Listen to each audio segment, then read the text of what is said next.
All right, I'm standing here with Steve, who is a tough guy in the Army, not the other tough guy in the Army that we just did a video of, but this young man went to UVA like I did, right? Yep. And we did 2,543 grafts on you about 18 months ago, and you were in some type of special forces school right after you got out of your hair transplant.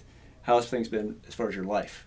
Life's been good. Living down south, much more rural setting than we are here now. But as far as the hair's gone, have had no complaints, no pain, no issue. Pretty satisfied with how it turned out. And bend your head over just a little bit, but keep that magazine up.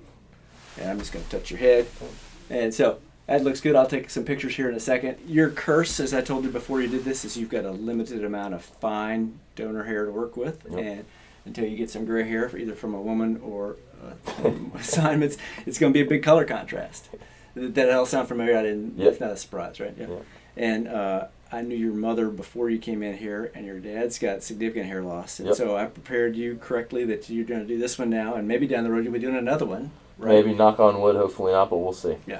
Any advice you want to give these characters that might look at this? Was I up front with you? Any kind of Yeah, I just would say definitely follow the post-operation procedures pretty closely. I was pretty diligent with the coming in every day for the week that followed, and then the tending to it with the shampooing and whatnot and cleaning afterwards, and I'm pretty happy with it. Okay.